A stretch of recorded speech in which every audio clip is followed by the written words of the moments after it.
Di tengah kota yang tampak tenang, sebuah tragedi kereta api yang tidak biasa merobek malam. Menyulut serangkaian peristiwa yang menentang semua hukum fisika. Para korban yang bernasib malang, yang seharusnya beristirahat, mengirim pesan misterius dari kehampaan. Mengungkapkan kebenaran yang luar biasa. Seorang teman dekat tiba-tiba dicari seperti penjahat berbahaya. Sementara yang lain identitas dan hidupnya direbut oleh orang yang persis sama. Pusaran takdir semakin mengencangkan cengkeramannya pada Ban Fong dan Jia Hang. Dengan rahasia klan, para pemburu tersembunyi, dan harta karun tertinggi. Teratai merah kehidupan mistik. Sebagai intinya, akankah mereka membebaskan diri dari papan catur jahat ini, atau mereka hanyalah bidak yang dikorbankan dalam permainan yang telah diatur sejak awal alam semesta? Di dalam rumah mewah di Jalan Lacau, Rulen, dengan suara semanis madu, berbisik ke telinga tuannya. Dong Luang, dia dengan lembut membelai rambutnya. Sikapnya mengundang. Apa yang mengganggumu? Tuan, katakan padaku. Dong Luang menggosok dahinya sambil berpikir, dan mengumumkan. Besok, Hajia Hang akan kembali. Barusan, aku bertanding pikiran dengan kakak tertuanya, Hang Nok Tu, dan sepertinya dia akan memutuskan pertunangannya dengan Xiaolan. Dia segera merayap ke dalam pelukannya. Suaranya merengek genit. Tuan, bukankah kita sudah merencanakan semuanya? Xiaolan pasti tidak akan membiarkan He Jiaqing selamat kembali ke jalan Sungai Mutiara. Rui Ling tetap tenang menghadapi kekhawatirannya. Malah tersenyum seperti ular berbisa. Tuan terlalu khawatir. Anak bernama He? Itu hanyalah seorang cacat.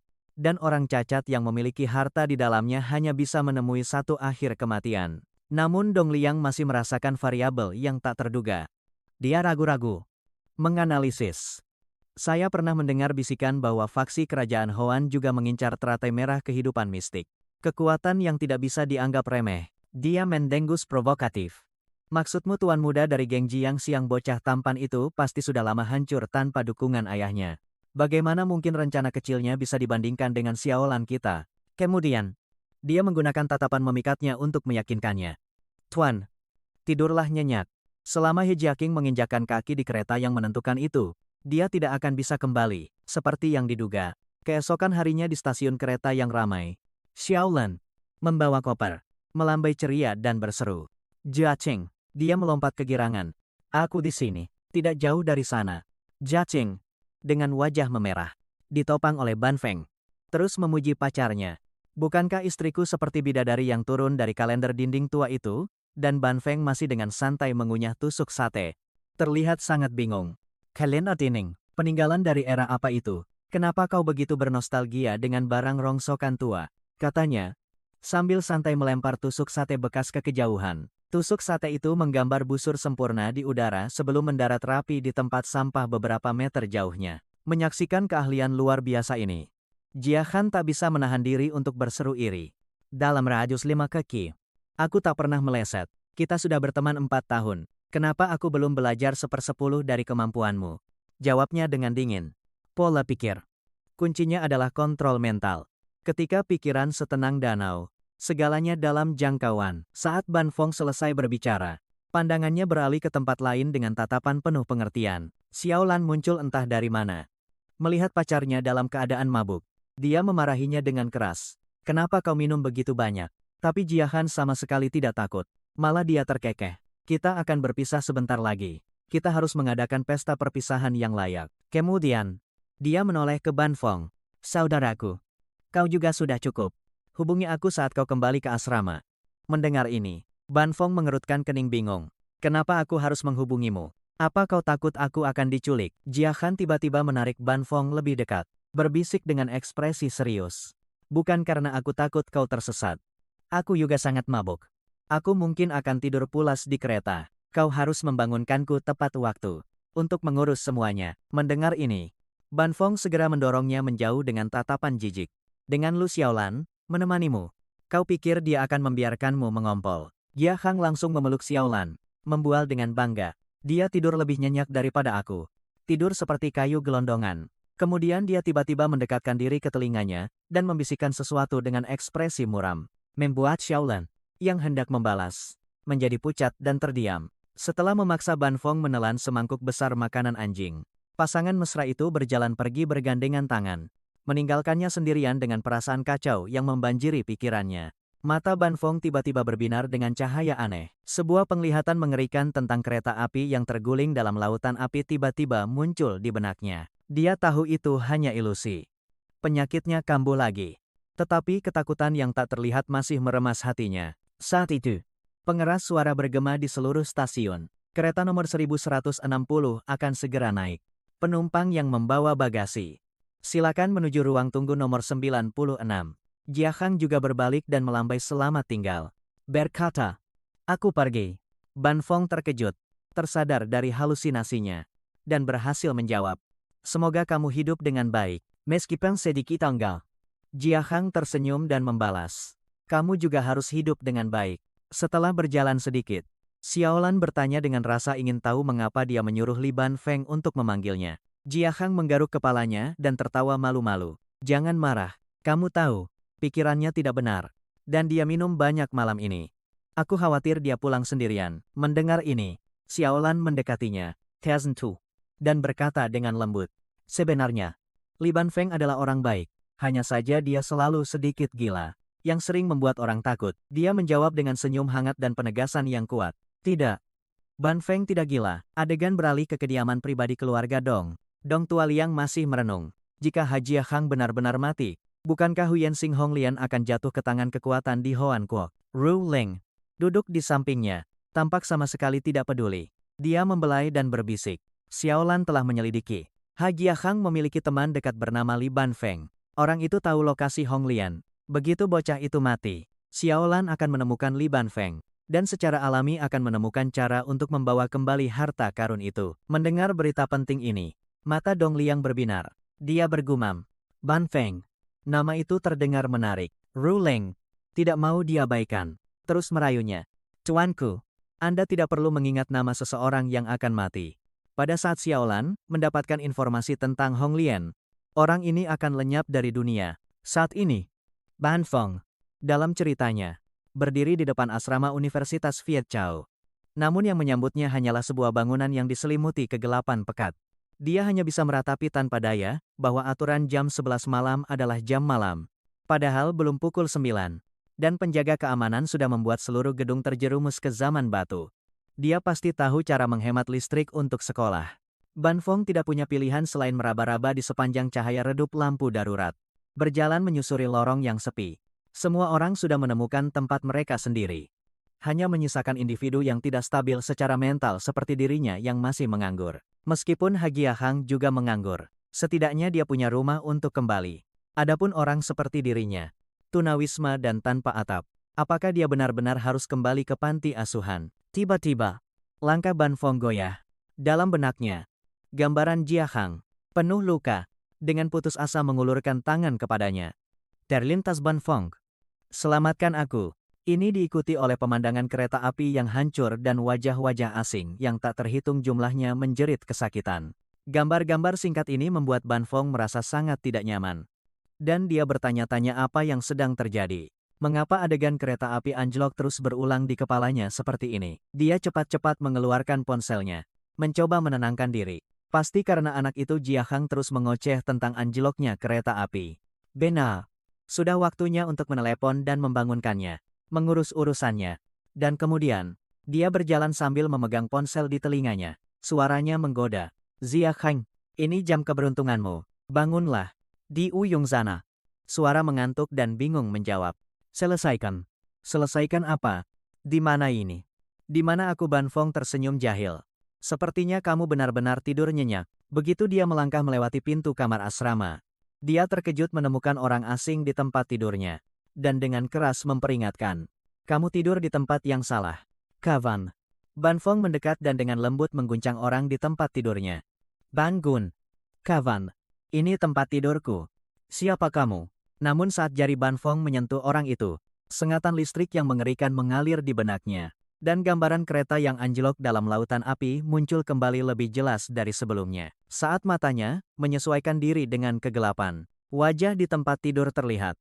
Sebuah nama tercekat di tenggorokannya karena ketakutan yang luar biasa. Ziheng. Ban Feng tercengang. Otaknya menolak untuk menerima kenyataan absurd ini. Aku baru saja berbicara dengan Hajia Khang di telepon. Dia seharusnya berada di kereta ekspres. Jadi siapa orang yang tidur nyenyak di tempat tidurnya? Dan apa suara di ujung saluran telepon itu? Sensasi dingin merayap di tulang punggung Ban Fong. Membuatnya gemetar saat ia meraba-raba ponselnya. Mendial ulang sahabatnya dengan panik. Namun yang ia dapatkan hanyalah suara otomatis tanpa jiwa dari operator. Menyatakan bahwa pelanggan yang ia coba hubungi tidak dapat tersambung. Ban Fong berputar. Ketakutan menguasai pikirannya saat ia kasar mengguncang orang di ranjang. Zakheng, Zakheng, bangun sekarang juga. Namun, orang lain itu tetap tidak merespons. Dan Ban Fong tiba-tiba menyadari sesuatu yang mengerikan. Mengapa kulitnya begitu pucat? Napasnya begitu lemah hingga hampir tidak ada. Ia buru-buru membuka ponselnya. Pikirannya meneriakkan satu perintah. Ini buruk. Aku harus segera memanggil ambulans. Namun begitu layar menyala. Pesan baru dari nomor Hajia Khang menghantam matanya. Ban Fong, tolong aku. Ingatan-ingatan terfragmentasi dari stasiun kereta tiba-tiba tersusun. Kata-kata bercanda Jia Hang. Kereta yang anjlok tidak akan membangunkannya. Dan ilusi tragedi kereta api. Dan suara samar yang memohon bantuan di telepon. Ban Fong, tolong aku. Sebuah kebenaran mengerikan terlintas di benaknya. Jia Hang yang koma di depannya tidak mungkin mengirim pesan ini. Lalu siapa yang mengiriminya pesan? Mungkinkah itu Jia Hang yang lain? Malam itu berubah menjadi mimpi buruk di rumah sakit. Dan keesokan paginya, seorang pria, parubaya, bertanya kepadanya. Ban Fong, apakah Jia Hang sudah bangun? Nak. Ban Fong memandangi sahabatnya, yang masih koma dan menggunakan ventilator. Lalu menggelengkan kepala. Belum. Paman Ba dari Jia Hang. Apakah orang tuanya belum tiba? Begitu mereka disebutkan. Wajahnya menjadi gelap. Jia Hang dalam masalah serius. Aku pikir kakakmu dan kakak iparmu akan segera kembali. Siapa sangka keduanya tidak bisa diandalkan. Pria itu memperkenalkan diri sebagai Ha Hai Sing, paman Ba dari Jia Hang, dan mengeluarkan sebuah amplop tebal, menyelipkannya ke tangan Ban Fong. Jia Hang benar-benar beruntung memiliki saudara seperti kamu. Ini tanda penghargaan kecil dariku. Tolong jangan menolaknya karena terlalu sedikit. Ban Fong buru-buru menolak. Dengan sopan menyingkirkan tangannya. Saya tidak bisa menerimanya. Pak. Jia Hang paling membutuhkan uang saat ini. Melihat tekadnya, pria itu memasukkan kembali amplopnya. Tetapi tetap mempertahankan sikap bermartabat. Meyakinkannya, jangan khawatir. Aku akan mengurus semuanya di sini. Kamu belum tidur selama 2 hari karena kondisi Jia Hang. Pulanglah dan istirahat. Ban Fong, meskipun enggan, tidak punya pilihan selain setuju dan pergi. Dia sengaja menguap lebar saat berjalan. Tampak sangat lelah. Seolah-olah dia akan pulang untuk tidur nyenyak. Namun begitu ia tak terlihat lagi oleh lelaki tua itu. Ban Fong segera mengeluarkan ponselnya. Menganalisis kembali percakapan misterius semalam. Pesan terakhir yang ia kirim adalah, siapa kamu? Namun setelah semalam suntuk, pihak lain tetap diam. Ini mungkin penipuan lain yang menargetkan orang mabuk. Pikirnya dalam hati, ketika tiba-tiba layar menyala dengan pesan yang sangat singkat dan mengerikan. Aku Ha Zakheng. Matanya terpaku pada kata-kata yang ditampilkan di layar. Aku Ha Zakheng. Saat membacanya, ia mengumpat dalam hati. Pesan penipuan ini terlalu merajalela sekarang. Aku harus melaporkannya ke polisi. Tenggelam dalam pikirannya. Ia tidak menyadari sesosok tubuh telah menghalangi jalannya. Sampai sebuah suara yang dalam dan mantap terdengar. Kau Li Ban Fong. Bukan. Pria itu dengan cepat menunjukkan lencananya. Saya seorang polisi. Saya punya beberapa pertanyaan untuk Anda. Ban Fong bertanya-tanya dengan bingung. Saya bahkan belum melaporkan kasus ini dan polisi sudah di sini. Melihat ekspresi bingungnya, petugas polisi bernama Tran Truong Fong tersenyum meyakinkan. Jangan gugup, marga saya Tran. Anda bisa panggil saya Pak Tua Tran saja. Ia langsung ke pokok persoalan. Mengangkat sebuah foto dari kamera keamanan. Anda yang membawa Hajia Hang ke rumah sakit. Bukan. Ban Fong melihat gambar dirinya yang panik dalam foto itu dan dengan tenang menceritakan. Itu saya.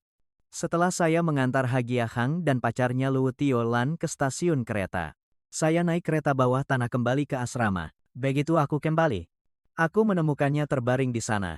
Tidak sadarkan diri di ranjangnya. Namun, ada satu pertanyaan yang mengganggunya sepanjang malam. Sebuah teka-teki yang tidak bisa dia pecahkan. Meskipun itu adalah kebenaran, cara tercepat dari stasiun kereta ke asrama memakan waktu 2 jam. Bagaimana mungkin Jia Han kembali? Truong Fong mengangguk setelah mendapat konfirmasi dan melontarkan pertanyaan tajam. Apakah kau dan Hajia Han baru-baru ini berselisihku dengar sarafnya sedikit terganggu? Ban Fong mengutuk dalam hati. Apakah aku perlu dokter untuk memberitahuku jika aku gila? Tapi mulut Hajia Han benar-benar sial. Dia berhasil tersenyum sopan. Aku tidak gila. Apakah Anda, petugas, mencurigaiku menyakiti teman saya Luk Tiolan bisa menjamin bahwa Giahan dan aku naik kereta bersama. Truong Fong segera menangkap poin krusial untuk membantah. Jika kalian berdua naik kereta, lalu mengapa Giahan muncul di asramamu? Mendengar ini, senyum di wajah Ban Fong menghilang. Aku tidak tahu, sebaiknya kau tanyakan pada Luk Tiolan tentang ini. Mereka selalu lengket seperti lem. Ban Fong berpura-pura melambaikan tangannya, mencoba menghindari pertanyaan. Dan kereta apa yang dinaiki Luk Tiolan dan dia? Bagaimana aku tahu? Tiba-tiba, pengumuman stasiun bergema di benaknya. Kereta 1160. Waktu keberangkatan 17.50 jam. Kota 20 ke Folachau. Dia perlahan mengulanginya dari ingatan. Tunggu sebentar. 1160. Itu kereta. 1160.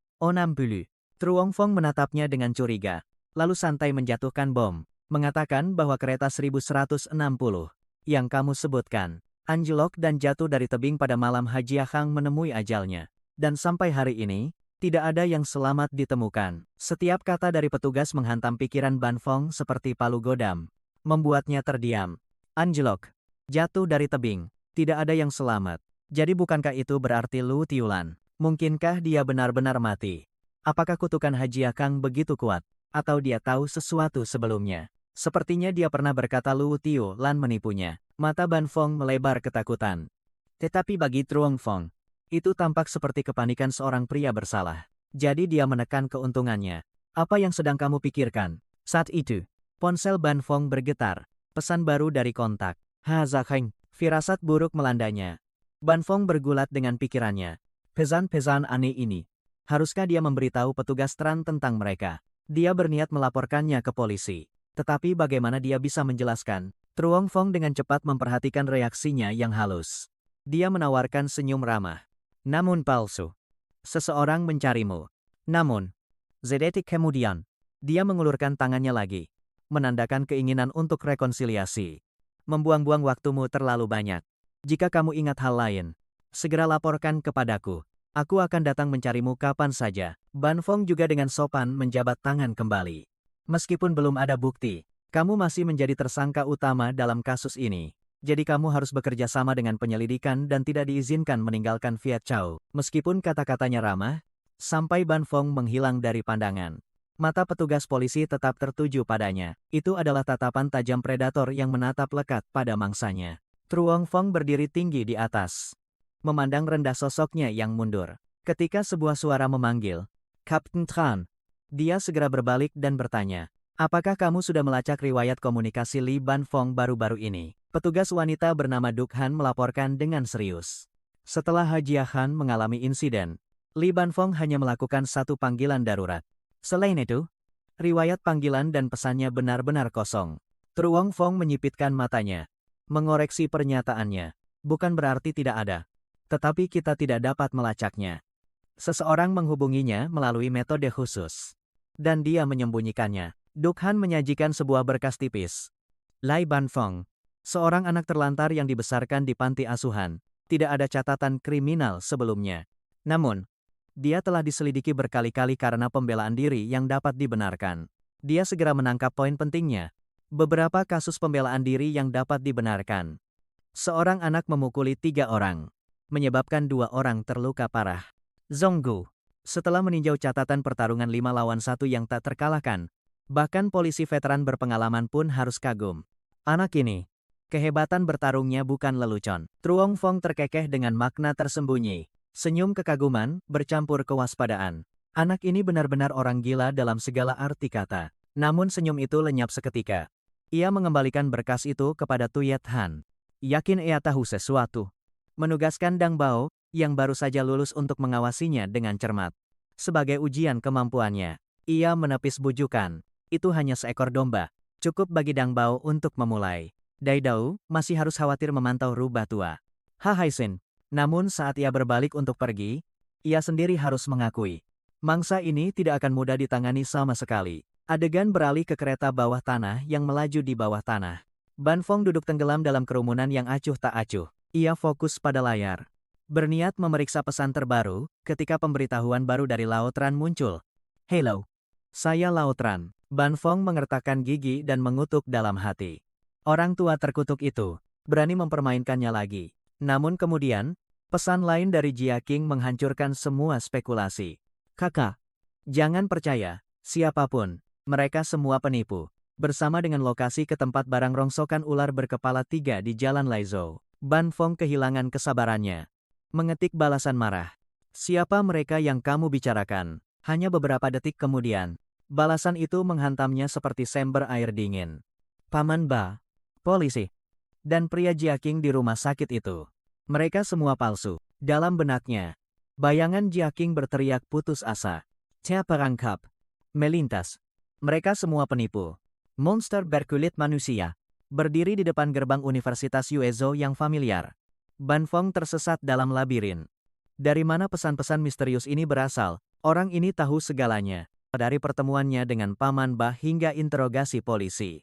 Bahkan ada Jia King lain di rumah sakit. Dia memindai kampus yang familiar. Rasa dingin merayap di tulang punggungnya. Seolah-olah mata tak terlihat yang tak terhitung jumlahnya mengawasi setiap napasnya. Saat itu Yuha. Serangkaian pesan membanjirinya. Ban Fong. 4 tahun kuliah. 1 tegukan terakhir. Kamu minum. Aku minum. 1 rokok terakhir. Kamu hisap setengah. Aku hisap setengah. Ini adalah rahasia yang hanya kamu dan Jia King asli yang tahu. Pesan-pesan terus berdatangan seperti banjir. Pertama kali aku berkencan. Kamu adalah orang ketiga. Saat kamu sakit, aku di sisimu. Saat kamu kehabisan uang, aku yang pergi ke lokasi konstruksi. Membawa batu bata. Menghasilkan setiap sen untuk mengeluarkanmu dari rumah sakit. Setiap kata menghancurkan semua keraguan. Itu pasti Jia King, kamu membalas dengan cepat. Apakah kamu benar-benar He Jia King? Lalu siapa orang di rumah sakit, di mana kamu? Dan mengapa kamu bisa melihatku tetapi pihak lain hanya mendesakmu? Tidak ada waktu untuk menjelaskan. Kereta takdir akan segera berangkat.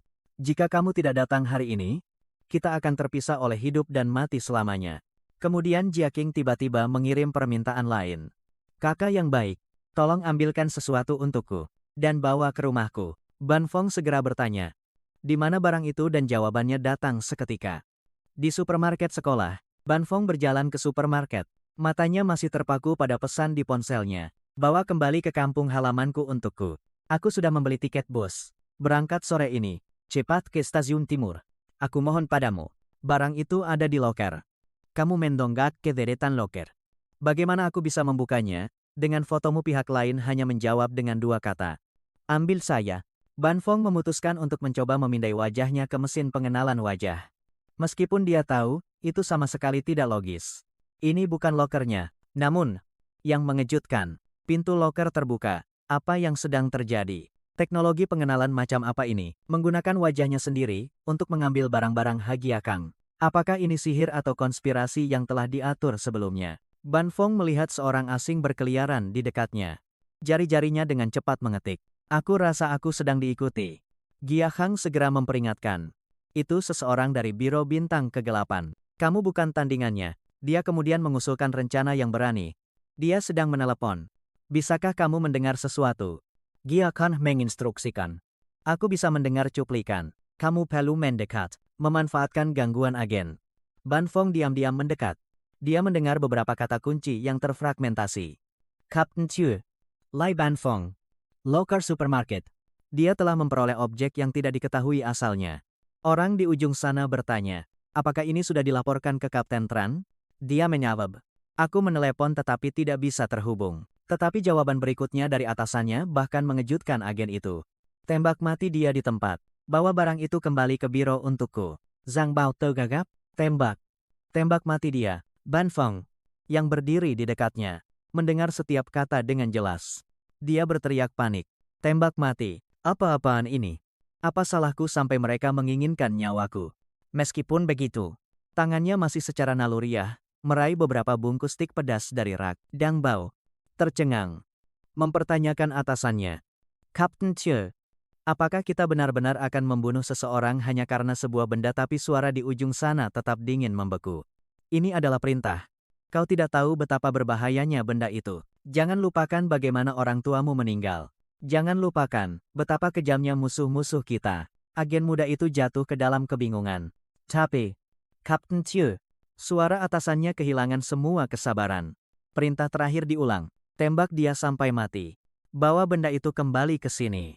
Dan singkirkan mayatnya sampai bersih. Tak berdaya. Dang Bao hanya bisa mengertakkan giginya dan patuh. Dimengati. Tapi begitu dia berbalik, Ban Fong sudah menghilang dari supermarket tanpa jejak. Memanfaatkan momen kelengahan lawannya, dia mengerahkan kecepatan penuhnya untuk melarikan diri. Dang Bao berseru kaget. Sejak kapan? Tapi dengan insting seorang agen terlatih, dia dengan cepat mendapatkan kembali ketenangannya, mengerahkan kekuatan tersembunyinya, dan meraung. Kau tidak bisa melarikan diri. Dang Bao melesat bagai kilat, mengejar Ban Fong yang lari ketakutan di depannya. Ban Fong berlari, tak percaya dengan apa yang dilihatnya. Apa-apaan ini? Apakah ini masih kecepatan manusia? Dalam sekejap mata, Dang Bao menghalangi jalannya, melancarkan pukulan dahsyat, dan meraung. Mau kemana kau pergi? Seketika, gelombang energi mengerikan, seolah merobek udara, melesat langsung ke arah Ban Fong, dengan refleks luar biasa. Ia menunduk rendah, nyaris menghindari serangan itu dengan tipis. Dang Bao masih memiliki sedikit belas kasihan.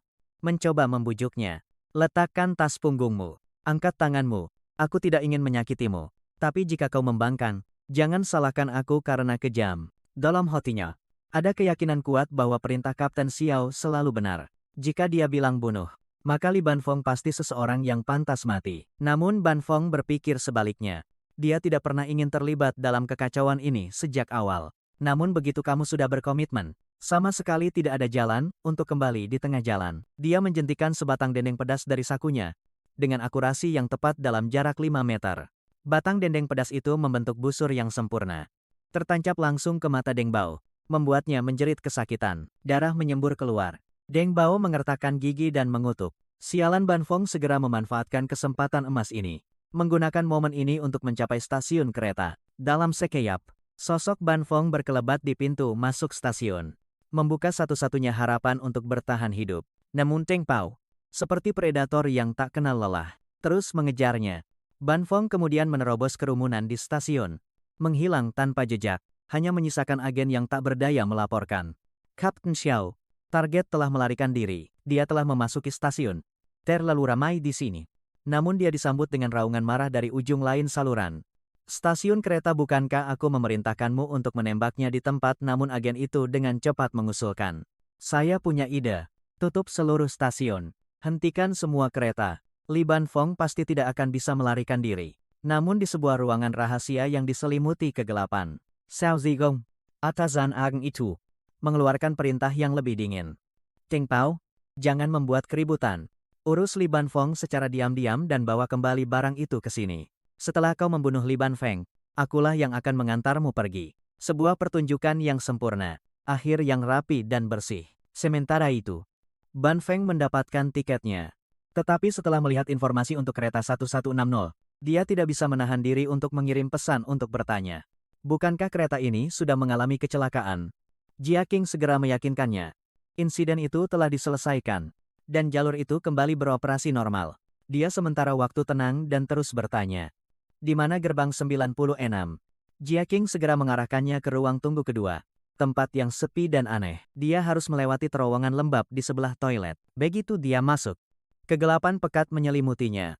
Tetapi mempercayai temannya, dia terus berjalan dalam kegelapan. Dia tidak menyadari bahwa dengan setiap langkah yang dia ambil lebih dalam, kilatan petir ungu yang menakutkan akan berputar dan menghilang di belakangnya. Sesaat kemudian, cahaya samar muncul di ujung terowongan, dan dia berseru dengan gembira. Pintu keluar ada di sini. Tetapi dia tidak tahu bahwa dia akan melangkah ke dunia yang sama sekali berbeda. Saat dia keluar dari terowongan, Ban Feng tertegun. Waktu seolah berhenti. Pakaian penumpang itu, kereta uap kuno, semuanya terasa seperti adegan dari abad sebelumnya. Sangat realistis. Membuatnya benar-benar bingung. Di mana? Di mana dia berada? Sebelum naik, Jia Kang menelepon untuk mengingatkannya. Saudaraku, apakah kamu sudah membeli makanan? Kereta ini tidak menyajikan makanan. Ban Feng sangat marah. Mengapa kamu tidak mengatakannya di supermarket? Dasar brengsek. Suara di ujung sana dengan cepat menjelaskan. Situasinya terlalu mendesak saat itu. Jadi aku lupa. Begitu kamu berada di kereta, jangan pernah meninggalkan gerbongmu. Mendengar ini, Ban Feng hanya bisa menghela napas pasrah. Tepat pada saat itu, seorang wanita tua berwajah ramah mendekat. Menawarinya mie. Anak muda, mie instan panas di sini. 4 yuan 1 kotak. Ban Feng melihat kotak mie itu dan berpikir dalam hati. Bukankah ini penyelamat? Seperti hujan di musim kemarau. Dia menyatakan dengan murah hati. Perjalanan ini panjangnya 2 hari. Beri aku 10 kotak. Tetapi pada saat itu, petugas keamanan stasiun bergegas mendekat. Berteriak. Siapa yang mengizinkanmu berjualan di sini? Semuanya disita. Dengan itu, dia mengulurkan tangan untuk merebut kotak mie itu. Tetapi Ban Feng lebih cepat. Menghalangi tangannya. Apakah kamu benar-benar mencoba merampok seseorang di siang bolong? Dia dengan tidak tahu malu mengarang cerita yang membuat kedua penjaga itu terdiam. Ini bibi keduaku. Membawakanku mie untuk mengantarku. Apakah itu tidak boleh? Kemudian, dia mengambil kotak mie itu, dan membawa wanita tua itu pergi. Yang mengejutkan semua orang. Sebelum naik, Ban Feng menyelipkan uang ke tangan wanita tua itu. Bibi hai, tidak apa-apa mengantarku sampai sini saja. Aku akan naik kereta saat berangkat. Dia melambaikan tangan dengan ramah sebagai perpisahan. Aku pergi sekarang. Wanita tua itu membalas senyum. Hati-hati. Anak muda, begitu kereta menggilang. Sekelompok orang berpakaian hitam muncul tepat di tempat Ban Feng tadi berdiri. Yang datang adalah Xiao Zigong, yang memerintahkan bawahannya. Deng Bao, untuk bertindak. Ini kesempatan terakhirmu. Deng Bao menggeretakkan giginya. Sebuah ide terlintas. Kesempatan terakhir untuk membunuh Li Banfeng. Atau kesempatan terakhir yang diberikan Kapten Xiao padaku. Namun, tepat saat dia hendak bertindak, sebuah tangan diletakkan di bahunya. Menghentikannya, tangan itu milik Tran Truongfong. Tunggu, anak muda, jangan terburu-buru. Itu terkait. Kapten Tran, Cicong tidak setuju. Kapten Tran. Li Banfeng melarikan diri dengan barang selundupan. Ini satu-satunya kesempatan kita untuk menangkapnya. Mendengar ini, Truongfong melepaskan. Masuk akal. Kamu pergi. Kami akan menunggu di sini kabar baikmu. Baru saat itulah dia merespons dengan puas. Tetapi Truongfong mengingatkannya akan detail yang fatal. Ban Feng menerima barang itu dari Fuk Ting. Dengan Dang Bao bertindak tepat di depannya. Bukankah itu mengirimnya ke kematian? Dang Bao pucat pasi mendengar ini. Kematianku. Kapten Xiao jelas tahu ini. Namun dia masih memerintahkanku untuk bertindak. Tetapi Cicong tetap keras kepala. Barang itu terlalu penting. Kita harus mengambil risiko. Dia melangkah maju dengan marah. Apakah aku harus menanggung semua risiko sendirian? Melihat situasi yang tegang, Truongfong melangkah untuk menengahi. Membiarkan barang itu pergi ke tempat yang seharusnya. Bukankah itu juga hasil yang baik? Cikong segera membalas. Ban Feng hanyalah orang biasa. Pergi ke jalan lacau seperti bunuh diri. Truongfong menyela. Kalau begitu kamu pergi. Aku tidak akan menghentikanmu lagi. Truongfong diam-diam merasakan aura yang ditinggalkan Fuk Ting pada Ban Feng. Anak muda, mungkin kamu akan mencapai jalan lacau dengan selamat. Tetapi siapa tahu, apakah kamu masih akan menjadi dirimu sendiri ketika kamu kembali. Sementara itu, Ban Feng sudah sampai di gerbong nomor 7 kereta 1160. Sebuah gerbong kereta yang mewah luar biasa. Segera setelah itu, suara mekanis petugas bergema melalui pengeras suara. Selamat datang di kereta 1160. Mohon jangan berkeliaran. Penumpang yang baru pertama kali naik kereta ini, mohon tarik gordennya rapat-rapat. Sama sekali jangan melihat keluar jendela. Ingat, jangan membuka jendela. Selama pemeriksa tiket, tidak ada yang akan mengganggu Anda. Jika tidak perlu, sama sekali, jangan biarkan orang asing masuk ke gerbong Anda. Kami berharap perjalanan Anda menyenangkan. Begitu dia kembali ke kursinya, Ban Feng bersandar dan menghela napas. Aku kapek bongge. Kompartemen tidur ini terlalu mewah. Belum sempat dia bicara. Dia menerima pesan dari Gia Hang. Kakak, kamu benar-benar harus mengikuti semua aturan di kereta. Ban Feng segera bertanya. Ada apa? Katakan padaku.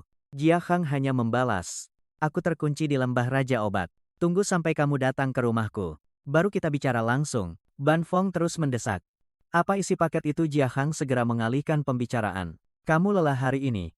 Istirahatlah lebih awal. Dia sangat lelah. Namun tetap saja penasaran dengan benda misterius itu. Kapten Xiao bilang itu akan membunuh banyak orang. Jadi sebenarnya apa itu? Sesaat kemudian, pengeras suara kembali berdengung. Mendekati stasiun ular berkepala 3. Penumpang, harap siapkan barang bawaan Anda dan turun. Namun saat Ban Feng terlelap, ketukan pilu dan mendesak tiba-tiba terdengar dari luar pintunya. Suara itu membuatnya terkejut hingga terbangun. membuatnya merinding di sekujur tubuh. Dia segera bangkit, mendengarkan suara memohon yang lembut dari luar pintu. Kakak. Oh kakak. Tolong buka pintunya. Izinkan aku masuk sebentar saja. Bahkan hanya sesaat. Jika kamu ingin tahu apa yang mengetuk pintu Ban Fong, jangan lupa berlangganan kanal Nona Manhua untuk bagian selanjutnya. Dia bergumam pada dirinya sendiri dengan panik. Bagaimana dia tahu aku laki-laki? Aku bahkan belum menunjukkan wajahku di luar mobil sialan ini. Setelah beberapa detik hening, suara permohonan pilu itu kembali terdengar. Bahkan lebih mengerikan dari sebelumnya. Paman, aku mohon.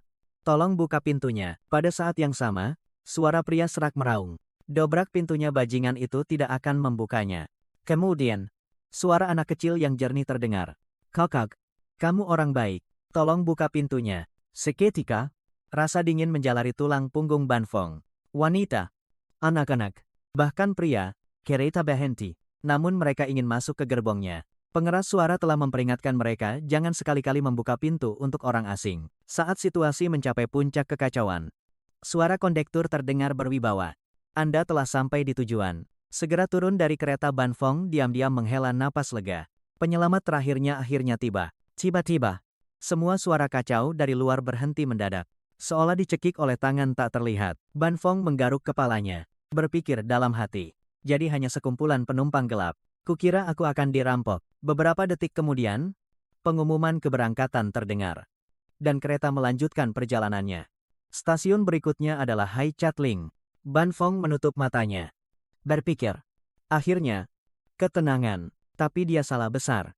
Saat dia merasa lega, tangan kerangka dengan cakar tajam tiba-tiba muncul di luar jendela. Tangan itu dengan panik memukul-mukul kaca. Dan suara sedih wanita tadi terdengar lagi. Biarkan aku masuk. Cepat biarkan aku masuk. Ban Fong terlonyak. Jantungnya berdebar kencang. Saat kereta melayu kengkang. Wanita ini bergelantungan di atap. Dia pasti benar-benar gila. Suara orang lain juga berteriak serempak. Biarkan kami masuk sekarang. Ban Fong panik menutup telinganya. Seluruh tubuhnya gemetar melihat pemandangan mengerikan di depan matanya. Perasaan tidak nyaman yang tak tertahankan melonjak dalam dirinya. Dia mengertakkan giginya. Apa? Apa sebenarnya yang terjadi? Bagian belakang lehernya tiba-tiba terasa geli. Sensasi menjijikkan seolah sesuatu akan tumbuh dari dagingnya.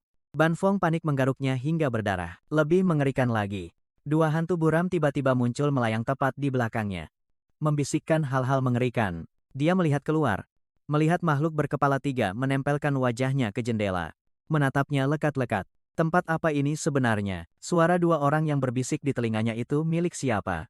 Dan mengapa? Mengapa ada monster berkepala tiga di luar sana? Saat Ban Fong membeku ketakutan, makhluk itu meraung. Biarkan kami masuk. Cepatlah. Untungnya, suara petugas terdengar seperti penyelamat. Penumpang, Anda telah tiba di tujuan. Silakan turun. Namun monster berkepala tiga itu dengan keras kepala menolak. Aku tidak akan turun. Aku akan membeli tiket tambahan. Aku pasti akan melakukannya. Tanpa pilihan lain. Petugas itu menggunakan tongkat panjang untuk menghalanginya. Ia mengamuk dan berteriak. Aku harus pergi ke Hai Chatling. Aku tidak bisa turun di ular berkepala tiga. Akhirnya, pukulan ilahi menghantam tangannya. Menyebabkannya melepaskan dengan kesakitan dan jatuh kembali. Ia tertinggal dalam kegelapan. Hanya jeritan putus asanya yang bergema. Aku akan membeli tiket tambahan. Setelah beberapa saat, penghedas suara menggumungkan. Kereta telah meninggalkan ular berkepala tiga. Ban Fong terkesiap. Ini sudah berakhir. Tetapi ia tidak bisa melupakan perasaan mengerikan dari sebelumnya. Mengapa ia memiliki dorongan untuk menumbuhkan tiga kepala?